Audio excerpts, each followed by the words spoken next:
Here's more wrestling news for October 11th, 2021. And your headlines for this afternoon include significant frustration backstage surrounding WWE's women's division, reports. Let me paint my picture. CM Punk on his slow start in AEW, how long he plans to stay. Matt Riddle's wife calls him out for leaving their family.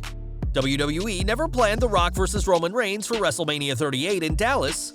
Karrion Kross reveals who came up with the idea for his mask. Bully Ray recalls butting heads with WWE agent upon 2015 return.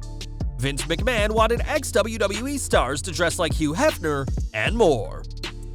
We're starting with WWE, who launched their Women's Revolution 6 years ago, but fans haven't been happy with recent booking. With women's matches being condensed into short, minute-long affairs, it appears that WWE is reverting the women's division to the spot they had several years before the Revolution, and it's not just the crowd who aren't pleased. Sean Ross Sapp of Fightful reports that several women on the roster have expressed concern over this change of treatment and are worried about where the company is headed now that John Laurinaitis is back in power as head of talent relations. On last week's SmackDown, the show featured 2 Queen's Crown tournament matches, which collectively lasted under 4 minutes, meaning the entire showcase of women on the show was shorter than Roman Reigns' entrance. These matches also set up a heel versus heel semifinals match between Carmella and Zelina Vega instead of pushing the massively popular babyface Liv Morgan. While there is time for WWE to salvage the tournament, these short matches and bad booking are an example of what's wrong with WWE's women's division, as the company is reverting back to their old tricks prior to the 2015 Revolution. Over to AEW, as CM Punk has been having a blast so far in the All Elite promotion, having defeated the likes of Darby Allin, Powerhouse Hobbs, and Daniel Garcia so far. Punk's desire to work with younger guys he's never faced before has rubbed some fans the wrong way, as there's a vocal group of fans who'd much rather see Punk in the world title scene or facing top names like Kenny Omega and the Elite. Sitting down with Tony Maglio of The Rap, Punk defended his booking, saying he's like an artist painting a picture, and said what he's doing is very calculated and thought out. Punk's first few matches have felt somewhat random, but there's clearly a plan in place, and Punk made it clear in the interview that he's in AEW to stay.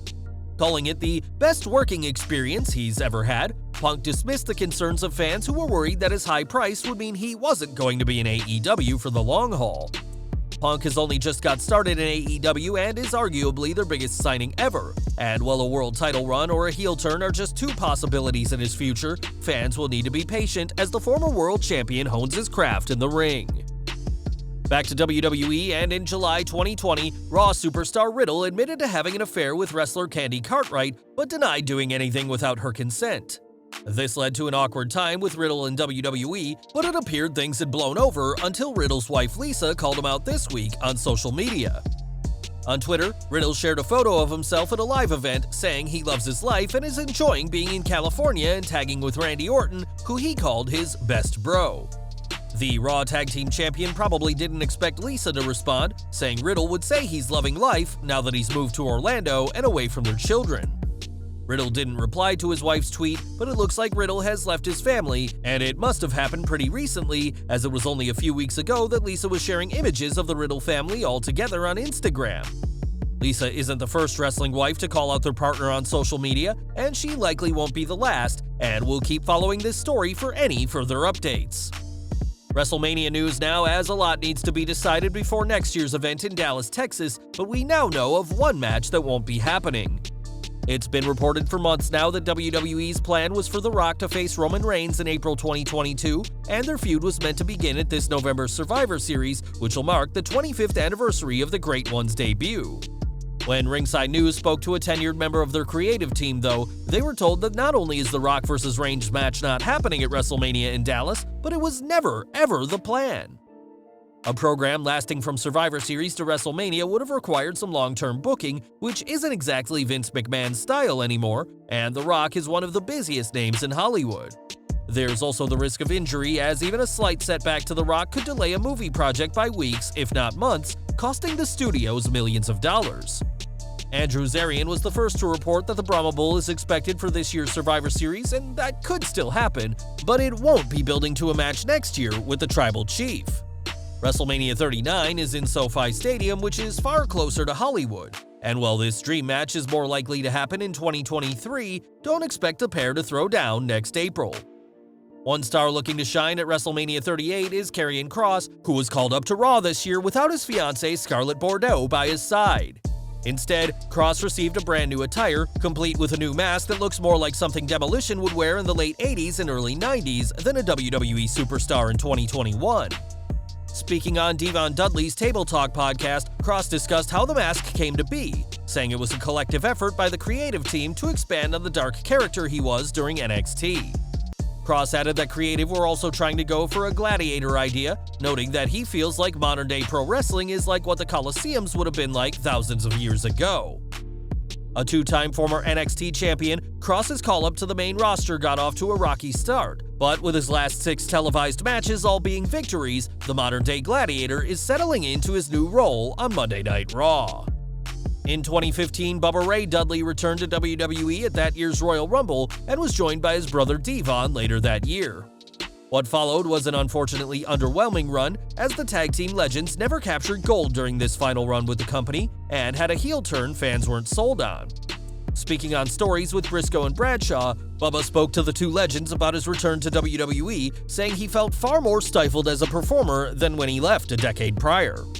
Bubba explained that when he came back, everything had to be run by an agent, adding that everything that worked in the Attitude Era wasn't allowed to be done anymore, a decision by WWE that Bubba argued had no good reason.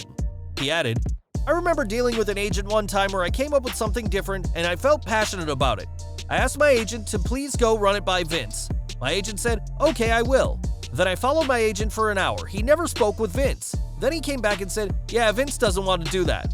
I lose all the respect in the world for you.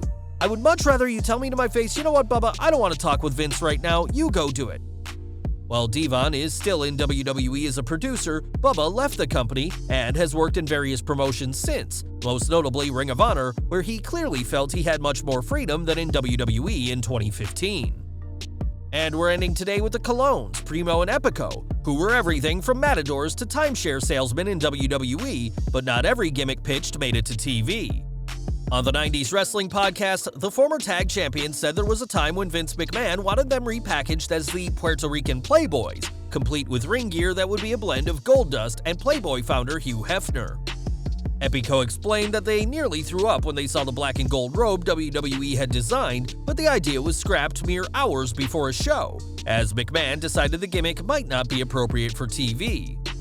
After a lengthy run in WWE, both Primo and Epico were released on April 15, 2020 as part of the WWE's budget cuts, and whilst their names may not be considered on the same level as the Dudleys, the Hardys, or Edge and Christian, at least the real-life cousins were able to avoid being branded as the Puerto Rican Playboys. Well guys, that's our news for today. Please share your comments below. Also hit the like button, subscribe to our channel, and hit the bell icon to receive all notifications. And as always, thanks for watching.